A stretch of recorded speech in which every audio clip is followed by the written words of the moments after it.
Bizarre ER about idiots that cut themselves. Welcome to Bizarre ER, home to the nation's weirdest accidents. He told me that he'd swallowed a knife and fork. You've got a spider in there. Oh. They were then stuck in his bum. We take on the strange, I've been kicked in the face by a cow. the careless, Oh, he fell off the loo. I'm a twat. and the downright ridiculous. Nailed it to my hand. I had a bite from a tarantula. No matter what your symptoms, I'm so hungover. our doctors and nurses are ready to see you. Not shy, is she, this one?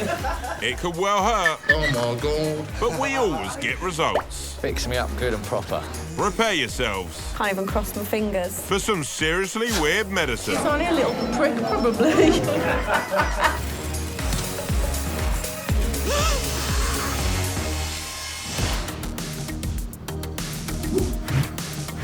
Checking into Bizarre ER this week. The carpenter who gets pillared, sawed and screwed for being a bit of a plank. You're an idiot. The lady who tried to ignore her injury. My boyfriend was like, don't be silly, just look at it. Looked, passed out. This girl gets a heartfelt apology from her boyfriend after his DIY lands her in A&E. You know that 40 quid you owe me? It's fine. And we relive the incredible story of a fisherman who got dragged under the freezing sea water for over 8 minutes and survived. I remember thinking, it's game over now. Jesus always said he'd be back, and this could be the clearest sign yet. Carpenter, check. Nailed to a piece of wood, check. Called Steven. I'm just working on that bit. I instantly felt it. I shouted some rude words, and yeah, and then everybody come running. Professional wood botherer Steven was hard at work building a shed. He had the right tools for the trade, in this case, a high-powered nail gun. Man and machine were working together as one. So well, in fact, that Steven bizarrely became a bit of a tool himself. Yes, in terms of being hands-on at work, this guy has nailed it. And look, he shot it right through his ring finger. My wife's gonna love this. Oops, heads up, here she comes. Don't look, it's a bit sore. A bit of a funny colour for a ginger person. Kick a ginger when he's down, why don't you? Thanks, son. Come on, Steve, shed some more light on this injury. If you look at the other side, it's just poking through the other side. So I hadn't nailed it to the shed itself, it just nailed it to my hand.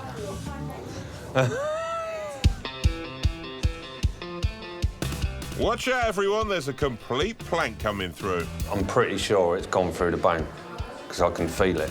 Through the bone, oh. Not sure you'll be laughing for much longer, mate. You know what, though? I think I nailed it.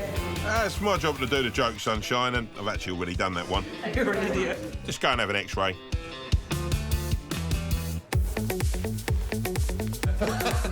While Stephen's still laughing about the nailed it gag, it's time for nurse practitioner Eric to look at the results. 2 things you need to know about Eric. He loves looking at results, and he looks great in the colour purple. Okay, so we've got a nail coming down through the finger here. It appears to be going through the soft tissue. There's an arc in the nail, so I think it isn't going through the bone at all. So hopefully in a minute we can remove the nail without much difficulty. Eric gives Stephen an injection to numb his hand and make him hiss like a cat. Easy, tiger. While we wait for that to work, Stephen touts for a bit of business. Would you like a shed?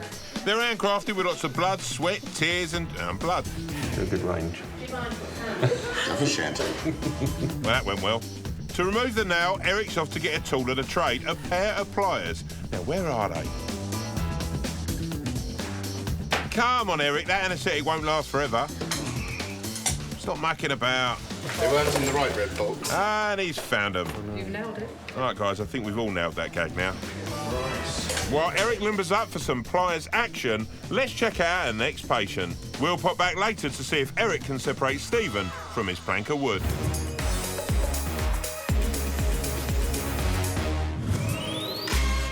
When things get tough, we Brits are known for our stiff upper lip. I'm supposed to be getting married tomorrow. I'll be all right. I'm a tough cookie. He always cries. I don't always cry. But plucky Sam here wasn't going to let a nasty injury affect her day either. Tried to be brave and avoid going to A&E. And then came today because my thumb is now misshaped and I'm in a lot of pain. Let's see how she's ended up here. Sam was always forgetting about her thumb, but things got out of hand on a trip to the hardware store when she forgot to remove her thumb from her boyfriend's car door. For a few minutes, I was just stood there with my hand in the door of B&Q car park. However, despite this painful reminder of her thumb's existence, Sam did her best to forget all about it.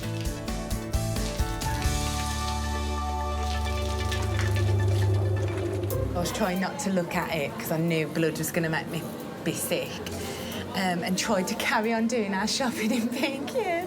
And then in the end, my boyfriend was like, "Don't be silly, just look at it." Looked, passed out. Fortunately, it was in the soft furnishing section, so her fall was broken by a conveniently placed three-piece.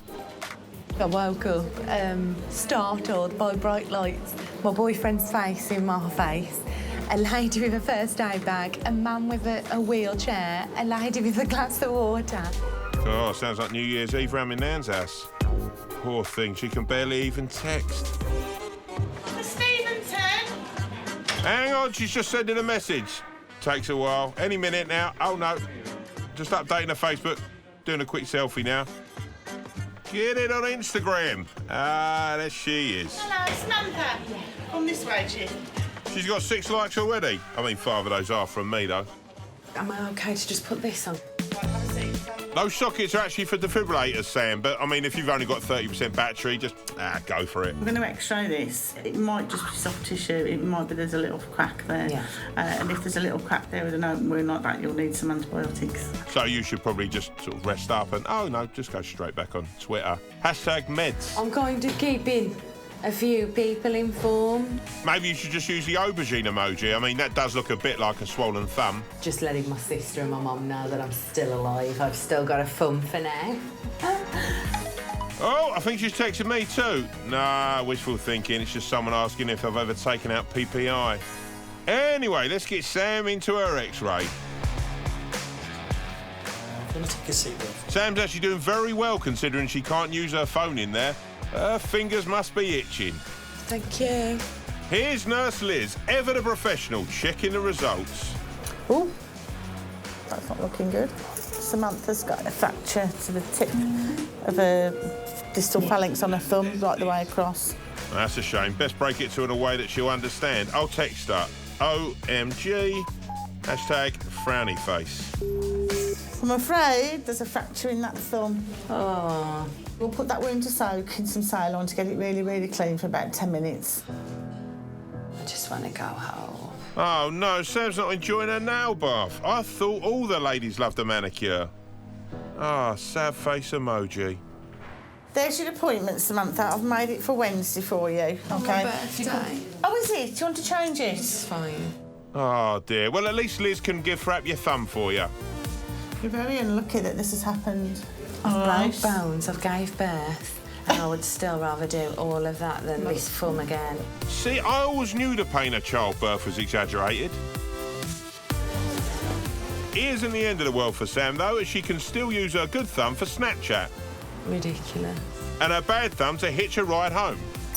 Providing she doesn't trap it in the door again. I'm definitely going to be mindful of shutting doors, or better still get someone to open and close them for me. Well, I think we'd all like someone like that in our life, Sam. It's actually called a servant, Sam. Don't look, it's a bit sore. Earlier we met Carpenter Steve. Nailed it to my hand. A guy who's so good with a hammer and dedicated to his job, he's nailed his own hand to a plank of wood. It appears to be going through the soft tissue. Luckily, an X-ray has shown that he's missed the bone, so Nurse Eric has raided his own toolbox to see if he can get the nail out with a pair of painful-looking pliers. Right, so I'm just going to see if I can get it down actually onto it. Brace yourself. Oh, I can feel that. Oh. Almost. Not quite. Oh, this isn't working. How do you feel about having a wooden hand? Right, let's see if we can go down the inside, because that's... Watch your fingers, Eric.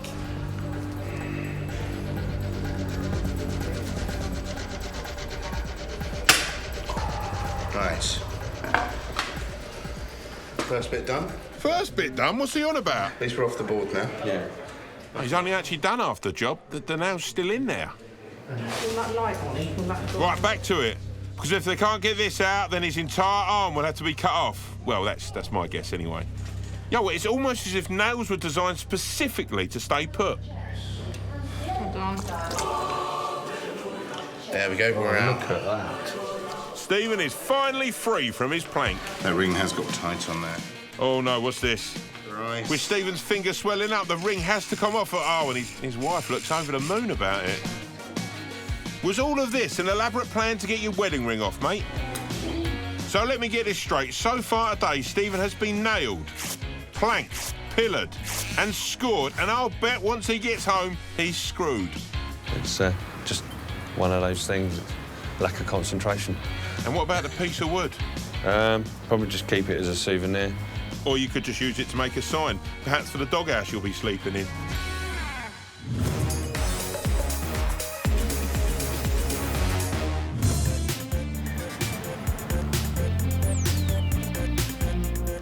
Next up is Amelia. I'm not entirely sure what's wrong with her, but she's been making some pretty strange noises.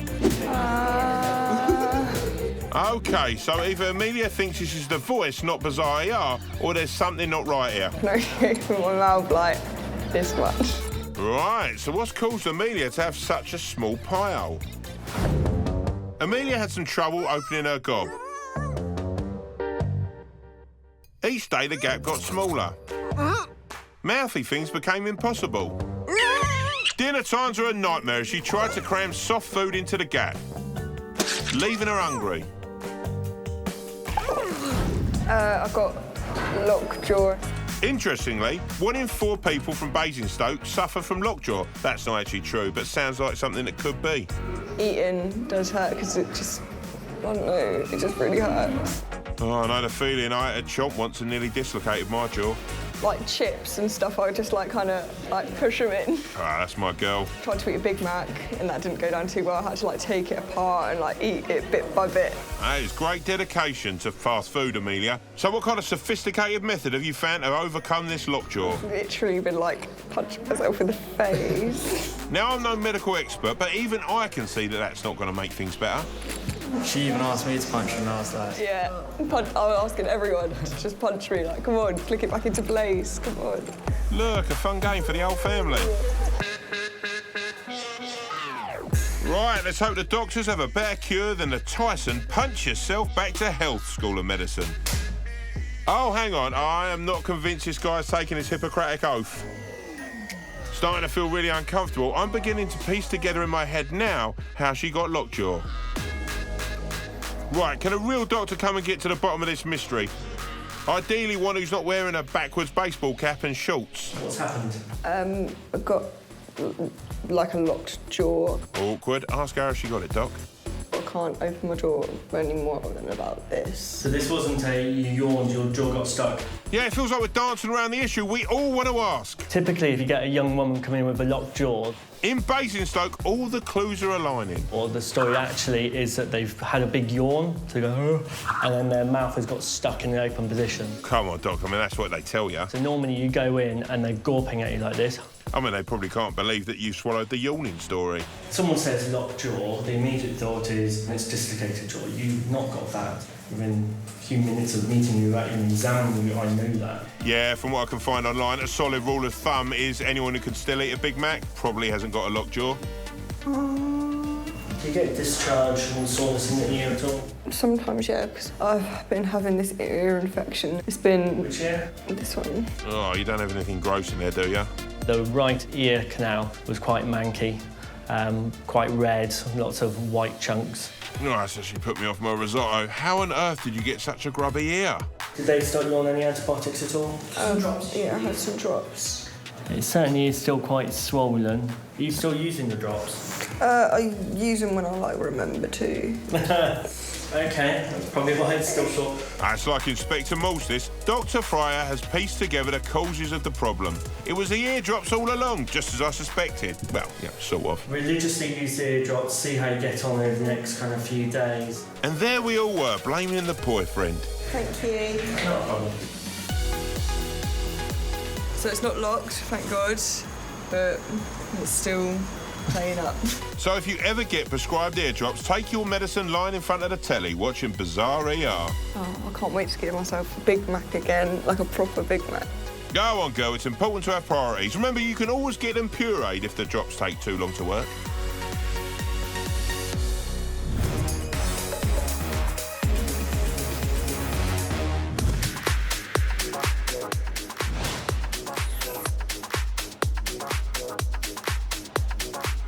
As a fun family day out, going to A&E with a small child is right up there with root canal surgery or listening to Susan Ball's album in the car with your mum. Can I sit on Daddy's knee? Something that Matt and Katie are currently discovering. What's the Jack and Ori here then, Matt? Well, I'm in A&E because... what can I say? Was it a Call of Duty related injury? Shrapnel wound? You was at work and you really clumsy. Getting a lot of sympathy there, Matt. Well, anyway, what did happen? I was loading an Arctic, putting the steel on the truck, and I slipped off. My ankles... I've tripped up on a bundle. In case you don't know, a bundle is exactly what it sounds like, a bunch of stuff. In this case, steel. So how do you feel now, Matt? I feel sick. Well, hopefully you can take things easy for a bit. 4 weeks' time, we're planning to get married, so it's happened at a great time, really. Tied a knot. Ho-ho! You are in trouble. I'm going to have a lovely husband-to-be with a possible broken ankle. In sickness and in health, remember, Katie? Let's have a butcher's at your ankle, then. Yeah, it looks sore, but what's all that scribbling? Call of Duty cheat codes? Maybe Nurse Liz can explain after she's finished rubbing her hands at the prospect of your injury. You fell off the back of a wagon, literally. Dodgier than Del Boy, mate. Can I have a little look then, lovely? Nice tap, Matt. No pain in your knee. I didn't know you were into botany. What plant is it? No pain in your car. Looks like a maple to me. My parents have got loads of that growing in their loft. Sure? No idea at all why they need all those UV lights. Still, I mean, Dad's bought himself a lovely new car. Any pain that side, sweet? Tender there? No? I can feel it, but it's a twinge. Well, it doesn't look like Matt's in too much pain, but Nurse Liz cracks into the distracting small talk just in case. So you haven't got any holidays booked in the next few weeks? No? Good stuff, good stuff. Just getting married. You getting married? Yeah, oh, 4 weeks. fantastic. That lovely lady out there. Yeah, her. Who looks really cross at the moment. Can't have a limping bridegroom then, can we? No. So hopefully I'm not in a cast. We hope so too, Matt, but wedding days themselves can be dangerous times, as these people found out. This man's confused carried over the threshold with collapsing on it. Come at me, bro. Come at me. These gents should definitely have practiced first. Oh. This groom learns why banisters are for hands, not bottoms. Oh.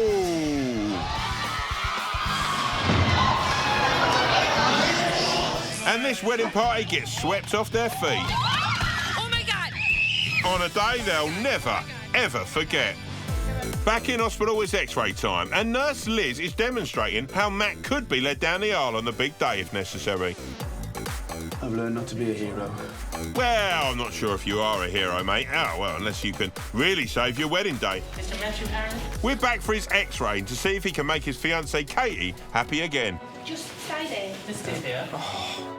Don't stand up, mate. That's what a massive wheelchair's for. I'm going to take you for X-rays then. Okay, then. Just bring your arms in, please. Why, Doc? It's hardly Alton Towers, is it?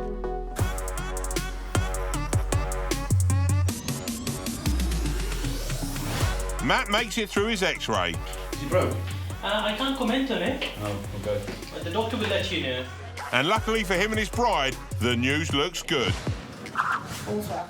Okay. So it's a sprain. There's nothing broken. You'll be able to do the conga with your Aunt Beryl at the wedding reception. At least we have got a proper groom for the wedding. Can you just stand up on your good leg just for a moment?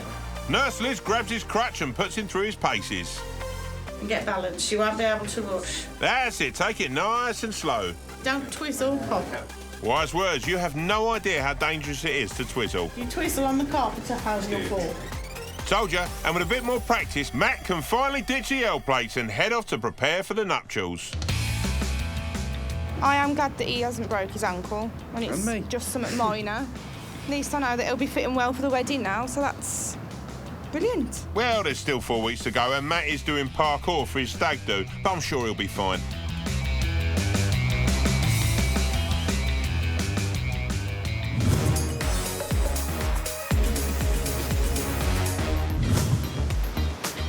Now I'm going to call this next bizarre case Boat Grinder, which is also an excellent name for a dating app for sailors. Meet boat builder Elliot. He's a health and safety shipwreck with a gammy sea leg. Yeah, that's my right leg. Anyone who wants to be a boat builder needs an incredibly steady hand. Keep getting cut for some reason. No one's perfect, Elliot, as long as you're sure-footed. I'm a bit clumsy. OK, well, fine, as long as you've still got all your teeth. I lost my 2 front teeth once upon a time. Fell straight over. 2 front teeth knocked out, so I'm used to pain, really. All right, fine. Let's see how you deal with real pain when they get going on you. Elliot was cutting some serious ship shapes, hard at work under the boat like a busy little barnacle. However, unlike a barnacle, Elliot couldn't hold on properly. The angle grinder slipped from his grasp. Although luckily it missed his head, it did sink its teeth into just above the knee. So is Elliot on the verge of getting a pirate-style wooden leg? Well, no, because this is the 21st century and he's not a pirate. Plus, he doesn't look a thing like Johnny Depp. And the grinder was going in through my leg. I had to brush it off. I was supposed to cut metal, now it's cutting my leg, so obviously it's going to go a bit deeper than you expect, so, yeah. It's, probably about that big. So what you're saying is it basically went halfway through your leg? Shit, boy. The whole of my leg here was covered with blood. Most of it was on my overalls, so... Yeah, well, at least the stains won't show on your nice red shirt. It's pretty cool, really, I think. Yeah, only if you want to be an extra in the Texas Chainsaw Massacre, mate. Elliot, Garth, please. Yeah. Come round. So what does Nurse Elaine make of all this? She's got to be impressed by that bog roll dressing, isn't she? It's quite deep, isn't it? How much pain are you in, darling, on a scale of 1 to 10? Not that much, so about 3. What? What would actually this guy have to do to himself to feel real pain, then? Would you like any pain relief? No, it's fine. Oh, man, I would take all the painkillers on offer if it was me.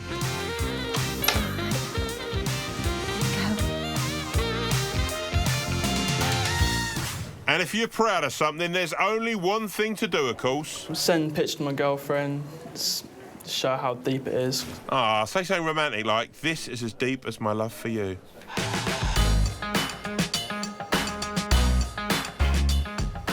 OK, hi, I'm Paul, I'm a nurse practitioner. Anyway, as I used to say in my local YMCA, dirty grinding can cause infections, so Nurse Paul will have to have a poke around. But that shouldn't be a problem for the pain machine. Can you feel me touching you here? You feel that? Yeah. Yeah? But Elliot wishes he'd gone for that pain relief now. OK, this will sting a bit. Whenever I'm in pain, I try and meditate myself away to a happy place. Sorry. Unfortunately, my happy place is a bizarre ER looking at bloody limbs. You need to see the base of the wound. I don't think he went in too deep. Yeah, you're in a difficult spot, Elliot, but don't worry, Nurse Paul never leaves a man behind. Want some more local? Yeah, that's right. Maybe call it a 5 out of 10 on the old pain scale then. OK, a little scratch, OK? Yeah? OK, just leave that there. That should be enough, actually. OK. So with the sort of stitches my mum used when I ripped my trousers, Elliot's back in one piece and thinking how to make the best of this situation. I think it might be wise to take a couple of days off work, so... Yeah, why not, you know? Take a week off, son. Why not go on a cruise? First time a grown man's washed my leg. It's all part of the service, really. That's a weird thing to say. So Elliot's got a nice clean leg, 3 stitches and some time off work, but he's still not happy. I think you should have left the blood on there. Doesn't look extreme now, does it? Ah, don't worry, mate. With your track record, I think you'll get to extreme level pretty damn soon.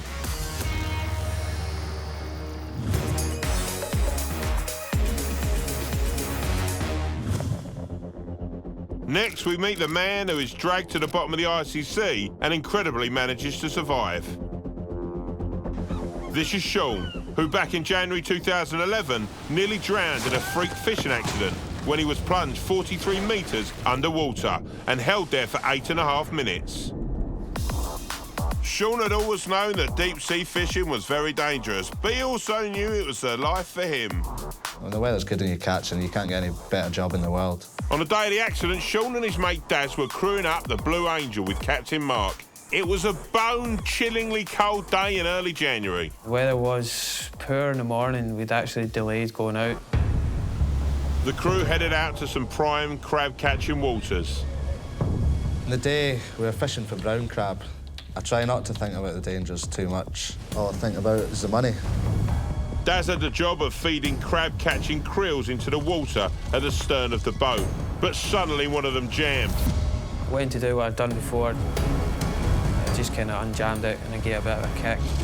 All seemed well until Daz realised his boot was caught in the rope. Whoa! I was scared. Definitely scared. Petrified that I was going over the side with these krills. When Daz got caught up, I just went straight across the rope, helped him out. But by the time he got there, Daz had wriggled free. Daz had escaped an icy bath, but while trying to save him, Sean had got his own foot caught. Just looking right into his eyes as he hit the water. He screamed. Sean went into the freezing water and was rapidly dragged under. It looked like a death sentence. It's game over now. You know, you get dragged out the back of a boat with that weight on you, you don't think you're going to get out of it, that's for sure.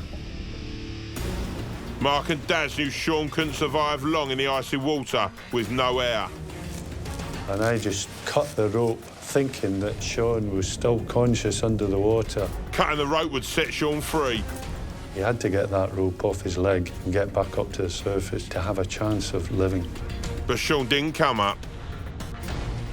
Now that the rope was cut, the only way to get him back up was to pull the rope up from the other end, which was attached to the buoy 250 metres away. Mark put the boat into full throttle, racing for the buoy.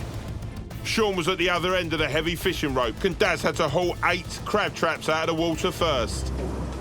Every second counted. By now, Sean had been under the icy waters for over 8 minutes. Half of that time was enough to drown someone, even without the pressures of the deep. We managed to haul him up so far just by the rope that was on his foot. Getting Sean back on board was quite a task in itself. They ended up using the winch to haul him over the side like a cage for the crab. When he got Sean on the deck, I had no obvious sign of life. Plus the blood out his mouth and nose and stuff. It wasn't just blood, it was like foam. To be honest with you, I didn't think he would survive that. Sean had been in the freezing water for 8.5 minutes with no air at a depth of 43 metres. That's about the width of a football pitch. He wasn't breathing, and the shock of the cold might have stopped his heart.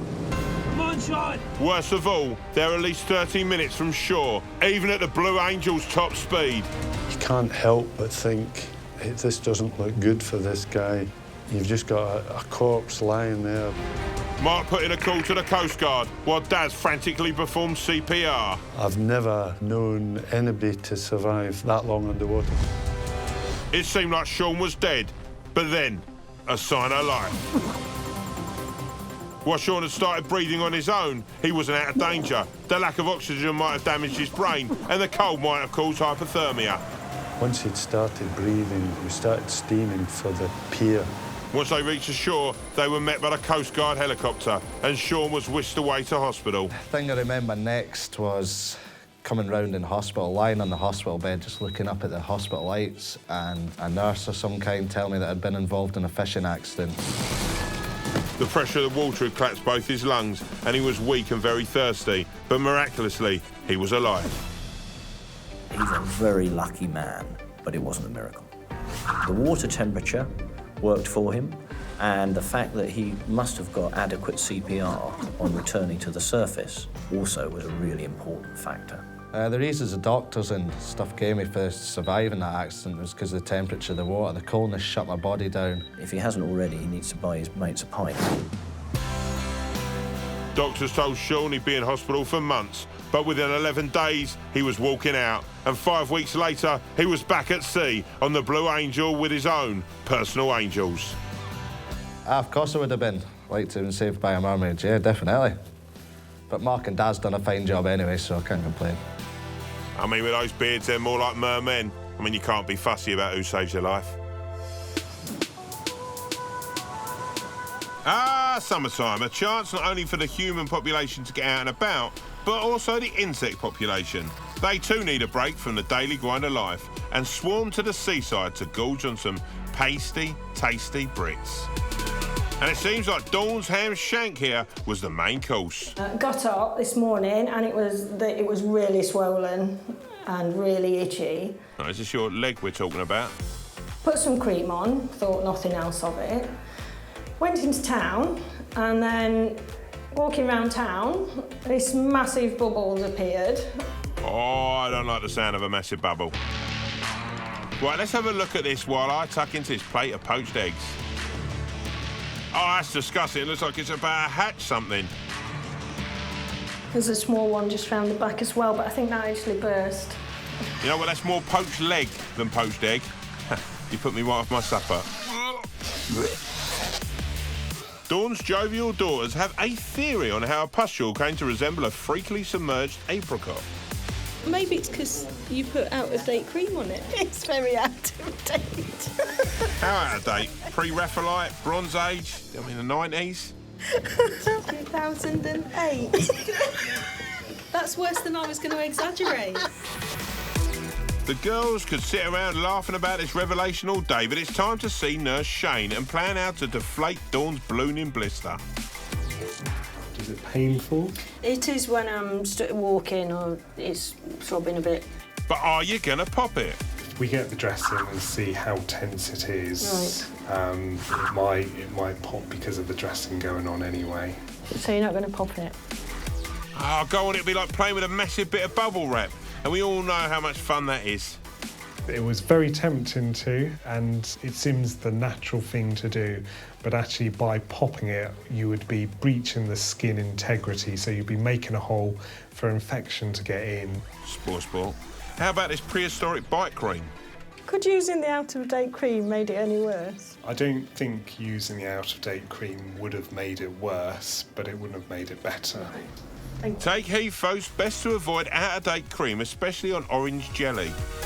So Sean dresses the bite over easy and sends Dawn off with some antibiotics due to expire in 2020. I'm done. And the out-of-date cream didn't do any harm. Well, that's told them. Now looks like when I'm trying to make that perfect poached egg, when I'm wrapping the egg in the cling film. All right, that's egg mayonnaise sandwiches ruined for me as well now, and Easter. Thanks, Dawn. Well, it's home now for Dawn and the clan to grab their tea. Don't let this put you off. Hopefully we can enjoy the rest of our bizarre day. Dad. My nana. On my nana. Well, his chickens are going to have an easier time of things on the Isle of Wight after this has gone out.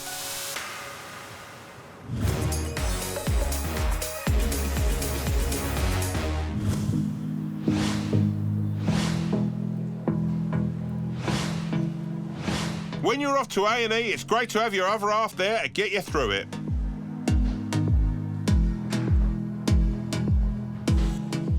But poor Georgia's here today with her mum because of her special someone, and it's all to do with a bit of slap and tickle that went wrong. Oh. It happened and I was like, my finger's gonna fall off. Hate to think what you might have been up to for that to happen. Getting ready to go out to a party, Georgia was putting on the finishing touches to her makeup, and her boyfriend was very appreciative. Oh, babe, you look nice. So much so that he fancied giving her a cheeky slap on the behind. Before he could tap her on the tush, Georgia intercepted him, and there was an almighty sickening crack. It's like Romeo and Juliet, but set in Dudley. And there's fair Georgia. I can't believe it's happened. Still, I imagine boyfriend Boston felt pretty bad. My boyfriend didn't really feel guilt in any way, shape or form. He was just like, oh, you'll be all right. I was just there in tears and he was laughing at me. Well, I thought I had a dark sense of humour, but check out your mum. Boston's decision to slap his girlfriend on the behind really misfired, but not as much as these guys' plans. Well, honestly, what did he think would happen? You ready for this? Mate, making those shorts even shorter is a terrible idea. Go. And so is that.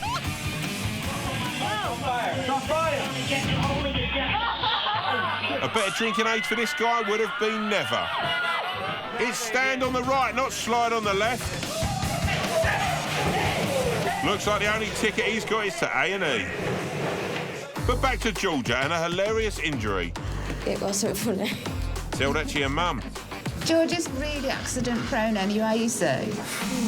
She fell up the stairs and then she fell down the stairs. What, on the same day, or...? She was in a neck brace. I fell off a bike and broke her wrist. Cool, you need to start following her around with a camera. She could have her own YouTube channel. I mean, there's a fortune in being clumsy. She's so accident prone, it's unreal. So with a mum unable to wipe the smile off her face, the pair go for a consultation, where Georgia will surely get more sympathy from Nurse Liz. Well, maybe not. Let me have a look then, sweetheart. Right, well, we need to x-ray that, sweetheart. There may or may not be a little fracture there. To find out what's wrong with her hand, Georgia heads off for an x-ray. And it's good news. It's not broken. I'm buzzing. She thinks it's just a soft tissue injury. So it's the best outcome, really, isn't it? Yeah. But what are Georgia and boyfriend Boston? Will their relationship be fractured? I suppose I can forgive him. I'm not dying. I might just tell him it's broken. Just to make him feel a guilty bit. Is there anything your mum doesn't find funny? With Georgia and Boston's partnership seemingly still in a united state, Liz stiffens up the flimsy fingers. So next time he wants to tell you you look beautiful, tell him to give you a kiss. It's much safer. Yeah, unless he accidentally headbutts you. Good luck, Georgie.